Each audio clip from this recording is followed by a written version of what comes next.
ক্ষুদ্র বুঝ অনুযায়ী রাসূলুল্লাহ সাল্লাল্লাহু আলাইহি ওয়াসাল্লামের যে শান, যে মর্যাদা, তিনি যে শেষ নবী এবং তারপরে যে কোনো নবী আসবে না, এবং কেন তিনি শেষ নবী, তার মধ্যে স্পেশালিটি কি কি আছে, এই বিষয়গুলো নিয়ে একটু সংক্ষিপ্ত কথা বলবো ইনশাআল্লাহ। ঠিক আছে? ওয়া তাওফীকি ইল্লা বিল্লাহ আলাইহি তাওয়াক্কালতু ওয়া ইলাইহি উনীব।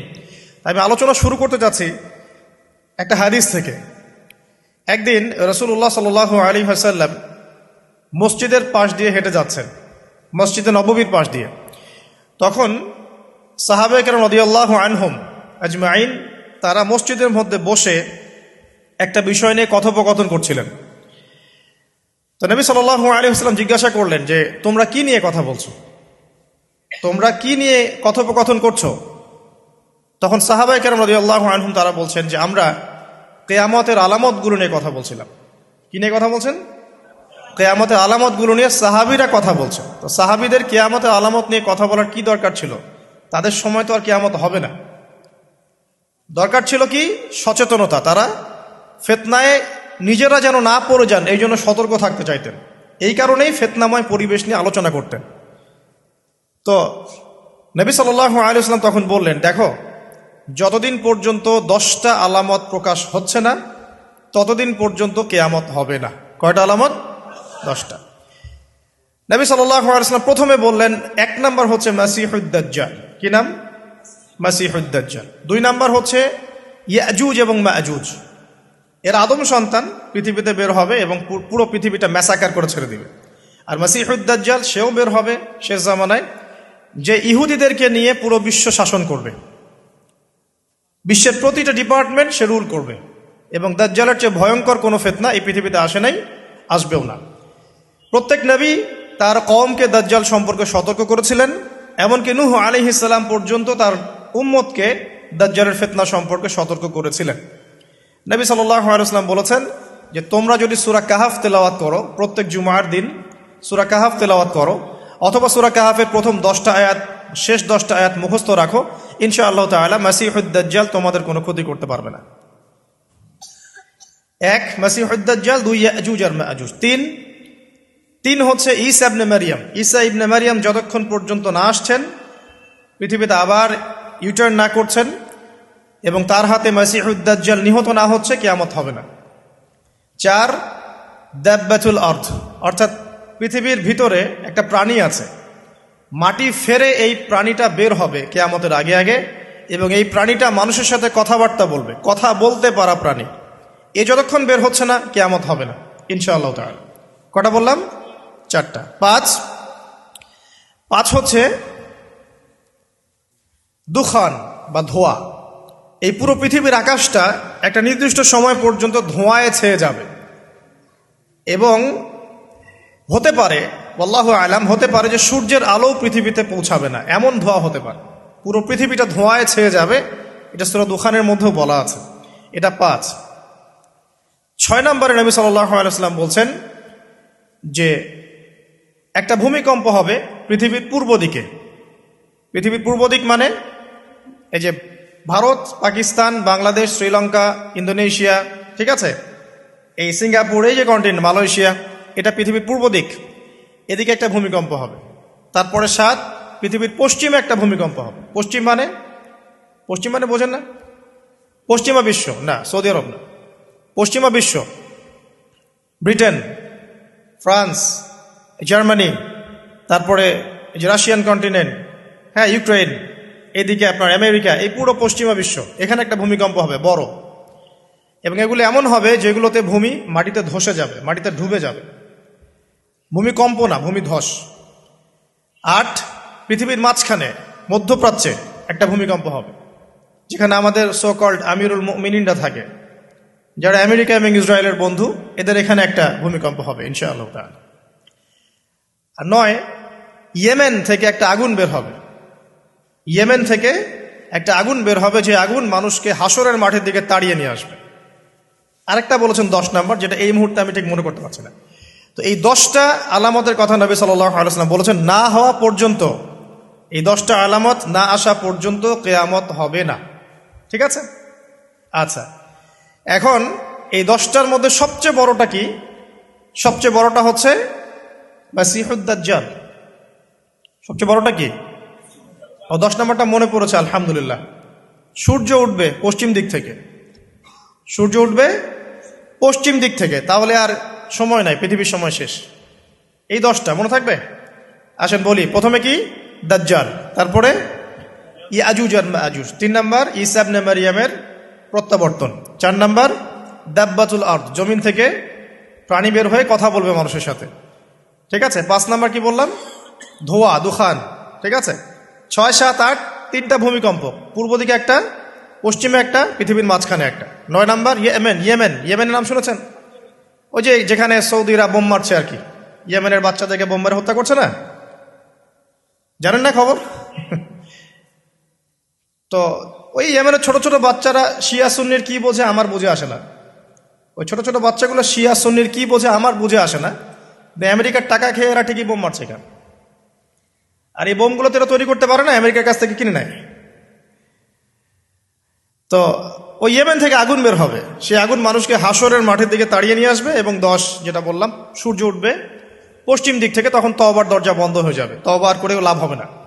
2টা সময় তওবা করে লাভ নাই। একটা হচ্ছে মৌতের যন্ত্রণা শুরু হয়ে গেলে, মৃত্যুর যন্ত্রণা শুরু হয়ে গেলে, আগে পা থেকে শুরু হয়ে আস্তে আস্তে গলার দিকে আসে। হাদিসে যেমনটা এসেছে, সূরা ওয়াকিয়ার মধ্যেও আছে যে পায়ের দিক থেকে যন্ত্রণা শুরু হয়ে আস্তে আস্তে আস্তে আস্তে এই গলার দিকে আসে, এবং আত্মাটা গলার এখানে যখন চলে আসে, এখান থেকে মালাকুল মউত আত্মাটাকে নিয়ে চলে যাবে, এবং চোখ দিয়ে তাকিয়ে থাকে মানুষ। রুহটা চলে গেলে মানুষ চোখ দিয়ে তাকিয়ে থাকে, দেখবেন এই কারণে মৃত ব্যক্তি তাকিয়ে থাকে, চোখ খোলা থাকে। এবং তখন আসমান থেকে সিঁড়ি নামিয়ে দেওয়া হয়, ওই সিঁড়িতে করে আত্মা চলে যাচ্ছে, ও তাকিয়ে দেখে যে আত্মা চলে যাচ্ছে। এবং মানুষ মারা যাওয়ার পরে চোখ জীবিত থাকে অনেকক্ষণ। মেডিকেল সায়েন্স যারা পড়েছে তাদেরকে জিজ্ঞাসা করবেন, মানুষ ডেড হয়ে গেলেও চোখ দেখবেন আরো কয়েক ঘন্টা, হয়তো আরো নির্দিষ্ট একটা সময় পর্যন্ত চোখটা কিন্তু জীবিত থাকে। এই জন্যে চোখ বন্ধ করে দিতে হয়। যাই হোক, যেটা বলছিলাম যে মৌতের যন্ত্রণা শুরু হয়ে গেলে তওবা করে লাভ নাই, তওবার দরজা বন্ধ। আর পশ্চিম দিক থেকে সূর্য উঠে গেলে তওবা করে লাভ নাই, তওবার দরজা বন্ধ। তো এই 10টার মধ্যে সবচেয়ে বড়টা হচ্ছে মাসিহুদ দাজ্জাল। কেন বড়? কারণ নবী সাল্লাল্লাহু আলাইহি ওয়াসাল্লাম নিজে বলেছেন যে পৃথিবীর ইতিহাসে আদম আলাইহিস সালাম থেকে শুরু করে মুহাম্মদ সাল্লাল্লাহু আলাইহি ওয়াসাল্লাম পর্যন্ত এই যে লক্ষ লক্ষ নবী রাসূল এসেছেন, পৃথিবীর এই যে শত লক্ষ বছরের হিস্ট্রি, এর মধ্যে দাজ্জালের চেয়ে ভয়ঙ্কর কোনো ফিতনা আসে নাই। নবী সাল্লাল্লাহু আলাইহি ওয়াসাল্লাম বলছেন, একজন মুমিন ব্যক্তি যদি দাজ্জালকে পেয়ে যায়, সে যেন তার সাথে সাক্ষাতের আকাঙ্ক্ষা না করে, কারণ সে তার সাথে সাক্ষাৎ করলে ঈমান হারা হয়ে যেতে পারে। সে এত বড় ফিতনা হবে, এত বিশাল ফিতনা হবে। এই যে ছোট্ট একটা ফিতনা, সুদ থেকে কি আমরা মুক্ত থাকতে পারছি? সবাই সুদের মধ্যে পড়ে যায় নাই? এই যে মেয়েদের ফিতনা, মেয়েদের যে ফিতনা, বেহায়াপনা, এখান থেকে কি আলেম জালেম কেউ বাকি আছে? সবাই ফিতনায় পড়ে যাচ্ছে আমরা। ফেসবুকে ঢুকবেন, আপনি না চাইলেও আপনাকে দেখা যাবে নগ্ন ছবি দেখতে আপনি বাধ্য হচ্ছেন। টিভি দেখতে বসবেন, আপনি না চাইলেও নগ্ন ছবি দেখতে আপনি বাধ্য হবেন। এই যে ফিতনা, বাঁচতে পারছি না, সুদ থেকে বাঁচতে পারছি না, বেহায়াপনা থেকে বাঁচতে পারছি না। পর্নোগ্রাফি থেকে কেউ বাঁচতে পারে? যে কেউ ফোন চালায় দেখবেন পর্নোগ্রাফির ছবি চলেই আসবে, নগ্ন ছবি চলেই আসবে। আলেম জালেম এভরিবডি আসবেই। তারপরে আপনার মাদক, এই মাদকের ফিতনা থেকে কি সবাই বেঁচে থাকতে পারছে? এরকম অনেক ফিতনা আছে যেগুলো থেকে মানুষ চাইলেও বাঁচতে পারছে না। আমরা হয়তো বাইরে দাড়ি টুপি পাগড়ি জুব্বা লাগিয়ে ঘুরছি ঠিকই, কিন্তু আমরা এরকম সামাজিক ফিতনাগুলো থেকে কেউই সেফ না। এই যে আপনাদের এলাকায় যে ফিতনাগুলো ছড়িয়ে পড়েছে, আস্তে আস্তে বাড়ছে না? এমন ফিতনা বেড়ে যাচ্ছে।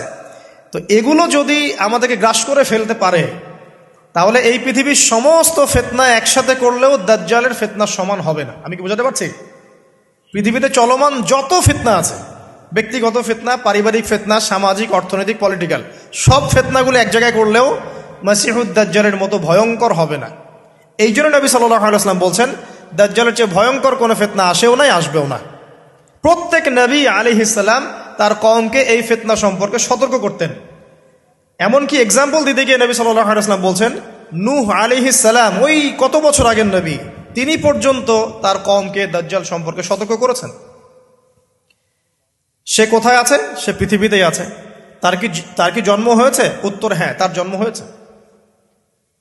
সে কি এখন আত্মপ্রকাশ করেছে? উত্তর না, সে এখনো মানুষের রূপে আত্মপ্রকাশ করে নাই। সে কাদেরকে নিয়ে বিশ্ব শাসন করবে? উত্তর, জিউসদেরকে নিয়ে, ইহুদিদেরকে নিয়ে। দাজ্জাল কাদেরকে নিয়ে বিশ্ব শাসন করবে? ইহুদিদেরকে নিয়ে। আমার কথা কি বোঝা যায়? নবী সাল্লাল্লাহু আলাইহি ওয়াসাল্লাম বলেন, সে এত বড় ফিতনা, সে 40 দিন পৃথিবীতে বিচরণ করবে। কয়দিন? 40 দিন। যার প্রথম দিনটা হবে 1 বছরের সমান, দ্বিতীয় দিনটা হবে 1 মাসের সমান, তৃতীয় দিনটা হবে 1 সপ্তাহের সমান, এবং বাকি দিনগুলো হবে আমাদের দিনের মতোই। নবী করিম সাল্লাল্লাহু আলাইহি ওয়াসাল্লাম বিভিন্ন হাদিস থেকে বলেছেন যে দাজ্জাল সারা বিশ্বটাকে শাসন করবে। কিরকম? মানে সে ইলাহ দাবি করে বসবে। আল্লাহ পাক তাকে কিছু অলৌকিকত্ব দিবেন মানুষকে ফিতনায় পরীক্ষা করার জন্য। যারা ওর উপর ঈমান আনবে, দাজ্জালের প্রতি ঈমান আনবে, দাজ্জাল ওদেরকে জান্নাত দিবে। তার এক হাতে থাকবে জান্নাত, এক হাতে জাহান্নাম। মানে অরিজিনাল জান্নাত জাহান্নাম নয়, কারণ জান্নাত জাহান্নামকে হাতে নিয়ে ঘোরা যায়? যায় না। আমাদের কিছু প্রোটেস্ট্যান্ট মুসলিম ভাই আছে, তারা মনে করে যেটা হাদিসের শব্দ ওইটাই, মানে হাদিসে যেটা শব্দ সেটাই, এর কোন ইন্টারপ্রিটেশন, ব্যাখ্যায় তারা বিশ্বাস করে না। তাহলে এক হাতে জান্নাত এক হাতে জাহান্নামের ব্যাখ্যা আপনি কি করবেন? সত্যি সত্যি কি হাতে জান্নাত জাহান্নাম নিয়ে কেউ ঘুরতে পারে? পারে না। মানে কি? মানে হচ্ছে যদি কেউ দাজ্জালকে অনুসরণ করে, তার আনুগত্য করে, দাজ্জাল তাকে জান্নাতের নাজ নেয়ামত দিবে, পৃথিবীতে নাজ নেয়ামত দিবে, সে স্বাচ্ছন্দ্যে থাকবে, তার ফাইন্যান্সিয়াল অবস্থা ভালো হবে, তার স্ট্যাটাস ভালো হবে, পৃথিবীতে ভালো থাকবে।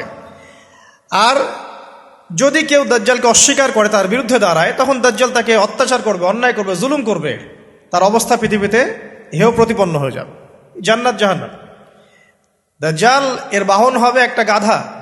নবী সাল্লাল্লাহু আলাইহি ওয়াসাল্লাম বলছেন, সেই গাধার লম্বা প্রশস্ত কান থাকবে, যেই কানের নিচে কত হাজার মানুষ আশ্রয় নিতে পারবে। তো এখন এটা কি সত্যিকারের গাধা? দাজ্জালের কানের কথা বলা হচ্ছে, এই কানটা কি সত্যিকারের কান? যার নিচে এমন কোন গাধা কি আছে বড় কানওয়ালা যে আকাশে উঠতে পারে? এমন কোন গাধা কি আছে যে আকাশে উঠতে পারে, যার বড় কান আছে, যার কানের নিচে হাজার হাজার মানুষ আশ্রয় নিতে পারে? আছে? নাই। তাহলে নিঃসন্দেহে এটা বাস্তবিক গাধা বোঝানো হচ্ছে না, বোঝানো হচ্ছে এমন কোন বাহন যেটা আকাশ ফ্লাই করতে পারে এবং এত অত্যাধুনিক হবে যার পাখার নিচেই হাজার মানুষ আশ্রয় নিতে পারবে। এয়ারক্রাফট হতে পারে, আল্লাহু আলাম। আচ্ছা, আলোচনা হয়তো অনেক হাই স্কেলে চলে যাচ্ছে, আমি একটু কমাই নিয়ে আসি। এক কথায় সংক্ষিপ্ত করে বোঝেন, দাজ্জাল পুরো বিশ্বটাকে রুল করবে, শাসন করবে। ঠিক আছে? কাদেরকে নিয়ে শাসন করবে? কাদেরকে নিয়ে? ইহুদিদেরকে নিয়ে। আচ্ছা, ইহুদিদের মধ্যে দুটো ভাগ আছে। এক ভাগ হচ্ছে সত্যিকার অর্থেই কিছু কিছু ক্ষেত্রে তারা তাওরাত, এই যে জাবুর, ইনজিল, এগুলোর প্রতি একটু মানে অনুগত আর কি। আরেকগুলো আছে বেশিরভাগই এরা হচ্ছে বদ প্রকৃতির। এরা এই পৃথিবীতে, সারা পৃথিবীতে জায়নিস্ট মুভমেন্ট ছড়িয়ে দিয়েছে এবং তারা বিশ্বের প্রত্যেকটা ডিপার্টমেন্ট নিয়ন্ত্রণ করা শুরু করেছে এখন। এবং তারা সারা বিশ্বর যত সেন্সিটিভ ইস্যুগুলো হচ্ছে এর পিছনে কলকাঠি নাড়ে আর কি। এখন যদি কাউকে মনে করেন, আপনাকে যদি বিশ্ব শাসন করতে হয় এবং আপনার সাথে কিছু অনুসারী থাকে, তাহলে আপনাদেরকে কিছু কাজ করতে হবে। তো আমার কথা বোঝেন। মনে করেন যে আমি বিশ্ব যদি শাসন করতে চাই, তাহলে আমার তো কিছু মানুষ লাগবে, লাগবে না? লাগবে। আচ্ছা, তারপরে আমার তো একটা ভূখণ্ড লাগবে, লাগবে না? একটা দেশ লাগবে না? একটা সার্বভৌমত্ব লাগবে না? আমাকে পৃথিবীর সমস্ত অর্থনৈতিক বিষয়গুলো নিয়ন্ত্রণ করতে হবে না? কারণ ইকোনমি নিয়ন্ত্রণ করতে না পারলে কি ওয়ার্ল্ডকে শাসন করতে পারবে? মনে করেন ওয়ার্ল্ডের ব্যাংকিং সিস্টেম, ইকোনমিকে কেউ নিয়ন্ত্রণ করছে না, সে কি রুলিং স্টেট হতে পারবে? শ্রীলঙ্কা, সে কি বিশ্বের রুলিং স্টেট? সে কি বিশ্বের অর্থনীতি নিয়ন্ত্রণ করে? বরং সে তো দেউলিয়া হয়ে গেল, তাই না? আমেরিকা, ইসরায়েল, ওরা কি দেউলিয়া হয়েছে? না। তারা কি বিশ্বের অর্থনৈতিক বিষয়কে নিয়ন্ত্রণ করে? করে। চায়না, তারা কি দেউলিয়া হয়েছে? তারা কি বিশ্বের অর্থনীতি নিয়ন্ত্রণ করতে পারে? পারে। তো এক কথায় বোঝেন, আপনাকে যদি রুল করতে হয় সারা ওয়ার্ল্ডকে, প্রথমত আপনার একটা ল্যান্ড লাগবে, একটা কিছু মানুষ লাগবে আপনার, এবং সেই মানুষগুলো রামসাম যদুমধু হলে হবে না, সেই মানুষগুলো হতে হবে সবচেয়ে বুদ্ধিদীপ্ত মানুষ, ট্যালেন্টেড মানুষ, যারা পৃথিবীর সব কিছু নিয়ন্ত্রণ করার যোগ্যতা রাখে। সায়েন্টিস্ট লাগবে আপনার ইকোনমিস্ট লাগবে, আপনার কলামিস্ট লাগবে, মিডিয়ার পার্সন লাগবে, পলিটিশিয়ান লাগবে, সূক্ষ্ম বুদ্ধিসম্পন্ন মানুষ লাগবে। এই মানুষগুলো কি তারা জোগাড় করতে পেরেছে? পশ্চিমা সভ্যতা পেরেছে? আচ্ছা, আর কি লাগবে? আপনার নির্দিষ্ট ভূখণ্ড লাগবে, এবং ভূখণ্ডটা স্বাধীন হতে হবে, কারো পরাধীন হলে চলবে না। ইসরায়েল কি স্বাধীন হয়েছে? ইহুদিরা কি রাষ্ট্র গঠন করেছে? করে নাই? আপনারা তো খবরই রাখেন না দেখি। ইহুদিরা কি রাষ্ট্র গঠন করে নাই? কত সালে বলেন? সুবহানাল্লাহ, এমনি হবে না।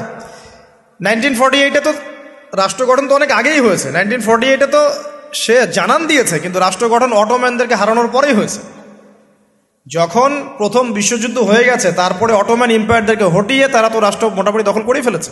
তারপর আস্তে আস্তে রাষ্ট্রের আয়তন বাড়িয়েছে। মাত্র 1948-এর দিকে এসে তারা পুরো বিশ্বকে জানান দিয়েছে আমরা একটা পুরো রুলিং স্টেট হতে যাচ্ছি আপকামিং। তো যাই হোক, তারা রাষ্ট্র কায়েম করেছে। আপনাকে সারা ওয়ার্ল্ড রুল করতে হলে প্রথমত আপনার স্টেট লাগবে, স্টেট ওরা কায়েম করে ফেলেছে। আপনার স্টেটের রাষ্ট্রের সার্বভৌমত্ব দরকার আছে, এটাও ওদের হয়ে গেছে। আপনার সারা ওয়ার্ল্ডকে রুল করতে হলে সারা বিশ্বের ইকোনমিক সিস্টেম, অর্থনীতি নিয়ন্ত্রণ করতে হবে, তারা সেটা করেছে। ওয়ার্ল্ড ব্যাংকের মাধ্যমে করছে, IMF এর মাধ্যমে করছে, আরও বিভিন্ন সংস্থার মধ্য দিয়ে তারা ওয়ার্ল্ডের ইকোনমিক সিস্টেমটাকে নিয়ন্ত্রণ করে ফেলেছে। আপনি এর বাইরে যেতেই পারবেন না, এমনভাবে নিয়ন্ত্রণ করে ফেলেছে আপনি এর বাইরে যেতেই পারবেন না। এবং আরও কি দরকার? ম্যান পাওয়ার, জনসমষ্টি দরকার। এই জনসমষ্টির জন্য তারা ইউনাইটেড নেশনস ফর্ম করে ফেলেছে। আপনি ইউনাইটেড নেশনসের বাইরে যেতেই পারবেন, কেউ পারবে না। এখনকার এই রাষ্ট্রের, এই বিশ্বের কারো পক্ষে সম্ভব না। এর বাইরে গিয়ে কিছু করা কারো পক্ষে সম্ভব না, করতে গেলেই শেষ করে ফেলাবে। আর কি দরকার? আপনার সারা ওয়ার্ল্ডের মিডিয়া, প্রযুক্তি নিয়ন্ত্রণ করতে হবে। মিডিয়া নিয়ন্ত্রণে না থাকলে আপনি ইসলামকে আর মৌলবাদী সন্ত্রাসী ধর্ম বলে প্রচার করতে পারবেন না। তো মিডিয়া নিয়ন্ত্রণ করতে হবে। মিডিয়া অলরেডি নিয়ন্ত্রিত ওদের, সমস্ত বড় বড় মিডিয়া ওদের হাতেই। আর কি লাগবে আপনার? টেকনোলজি। এই যে আপনি গুগল চালান, অ্যাপেল ইউজ করেন, এইটা ওইটা করেন, ফেসবুকিং, ইউটিউবিং, সব কিছু ওদেরই। আর আমরা মনে করি ফেসবুকের মধ্যে দিয়ে আমরা দিন কায়েম করে ফেলাবো একেবারে। মানে ইহুদি খ্রিস্টানদের প্ল্যাটফর্মে আইসা ওর মধ্য দিয়ে আমি চাচ্ছি দিন ইসলাম প্রতিষ্ঠা করে খেলাফত কায়েম করে ফেলাবো একেবারে। কত বড় বোকা! এটা মাছ ধরার জাল বিষয় রেখে দিছে একটা। এগুলো হচ্ছে জাল।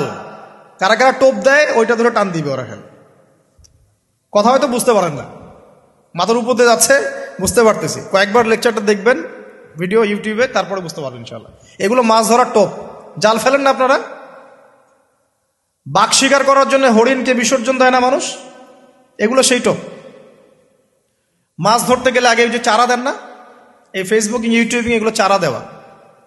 হ্যাঁ, এর মধ্যে কিছু কল্যাণকর দিক আছে, এটা ক্ষতির চেয়ে নিতান্তই কম, ক্ষতি বেশি। তারপরে আর কি নিয়ন্ত্রণ করতে হবে? সবচেয়ে বড় জিনিসটা সেটা হলো অস্ত্রশস্ত্র। সারা বিশ্বের যত মারণাস্ত্র আছে, এমন অস্ত্র যেটা একটা বোম ফেললে একটা দেশ উড়ে চলে যাবে, এরকম অস্ত্রশস্ত্র নিয়ন্ত্রণ করতে হবে। সেটা করেছে না করে নাই? করেছে। এই যে দেখেন, এখন আপনি বুঝতে পারছেন যদি আপনাকে সারা ওয়ার্ল্ডকে রুল করতে হয়, তাহলে আপনাকে এই সমস্ত বিষয়কে রুল করতে হবে। এগুলো রুল না করতে পারলে আপনি ওয়ার্ল্ডকে রুল করতে পারবেন না। আর নবীজি বলছেন দাজ্জাল সারা বিশ্বকে কি করবে? বলেন, সারা বিশ্বকে রুল করবে। তার মানে দাজ্জালকে এগুলো নিয়ন্ত্রণ করতে হবে, এবং দাজ্জালের ফলোয়ার্স যারা আছে ওদেরকে এগুলো নিয়ন্ত্রণ করতে হবে। এখন বলেন, পশ্চিমারা এবং জিউসরা এগুলো নিয়ন্ত্রণ করছে কি করছে না? তার মানে দাজ্জাল আসার সময় কাছে না দূরে? এবার বুঝতে পারছেন? এখন আসেন অন্যদিকে আসেন।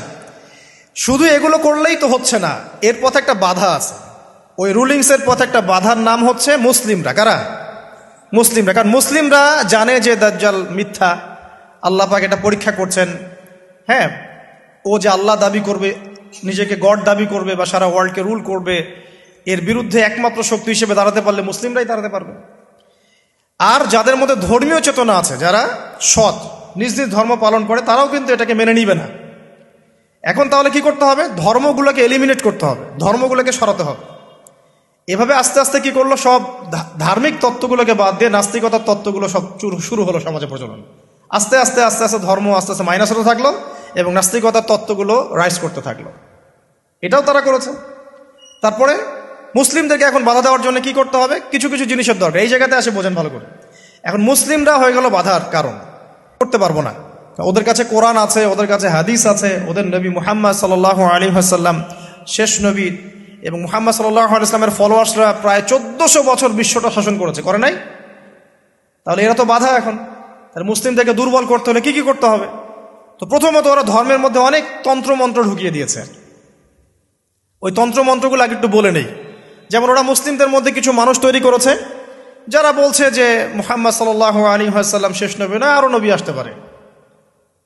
ঠিক আছে, এই যে ইমান হারা করে ফেললো আপনাকে আস্তে আস্তে। মুসলিমদের মধ্যে কিছু মানুষকে তারা তৈরি করেছে যারা বিধর্মী হয়েও দেখবেন ইসলামের লেবাস পোশাকে দিন প্রচার করছে।